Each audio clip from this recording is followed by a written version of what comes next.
Ce samedi 17 mai 2025 à Ouagadougou, une cérémonie émouvante s'est tenue en hommage à Monsieur Sylvain Zongo, une figure emblématique du numérique au Burkina Faso et un pionnier des logiciels libres en Afrique.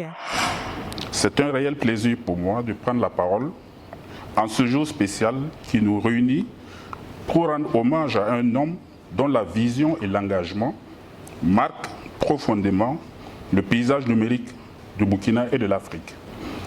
La première connexion de notre pays porte la griffe de M. Zongo.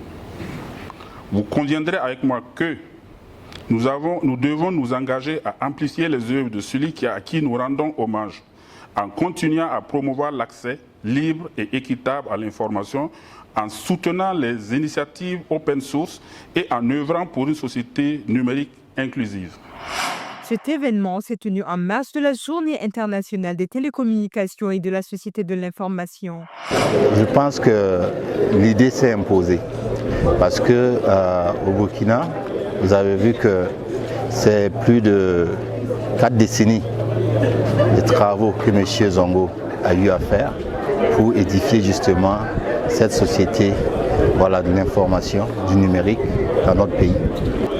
Nous avons dit qu'il faut que nous assions pour penser à vraiment dire merci à ceux qui ont ouvert la voie de l'Internet au Burkina Faso, à nos dévanciers. Et en célébrant nos dévanciers, nous permettons à la nouvelle génération d'avoir des références, de savoir que des gens se sont donnés sans rien attendre à ce que l'Internet au Burkina Faso soit une réalité. De nombreux acteurs du secteur du numérique, ainsi que des amis et proches de M. Zongo, se sont réunis à la Direction générale du Trésor et de la comptabilité publique pour célébrer son héritage et son engagement en faveur d'un Internet libre et accessible à tous. Nous avons une belle tribune pour lui être reconnaissant, pour lui exprimer au nom de tout l'écosystème du numérique, à tous ceux qui ont pu bénéficier de ses formations, de son engagement et de son dévouement, au nom de tout le pays tout entier qui aujourd'hui bénéficie en tout cas de ses travaux, lui dire merci. Merci pour cette contribution, merci pour cet engagement, pour ce dévouement, pour tout ce qu'il a fait pour l'écosystème du numérique.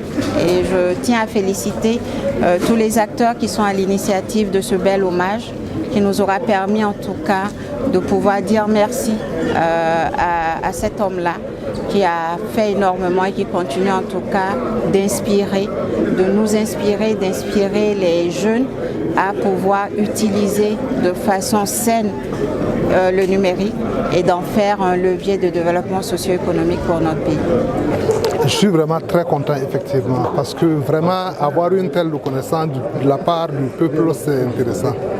Donc je suis très content de ça et je vais continuer à rendre hommage à ceux qui ont organisé tout ça. Parce qu'il y a beaucoup de mes anciens étudiants qui ont fait ça et donc je les rends hommage. Je rappelle encore que j'ai dit que pour bien vivre, vivons cachés. Donc j'espère que je resterai toujours caché pour pouvoir bien vivre tranquillement. D'accord? Voilà, donc retenons ça comme ce que je veux qu'on retienne de moi. Voilà, un homme totalement discret et puis voilà quoi. Cette journée est non seulement un hommage à un visionnaire, mais aussi un appel à poursuivre son œuvre et à œuvrer pour un numérique inclusif et accessible à tous.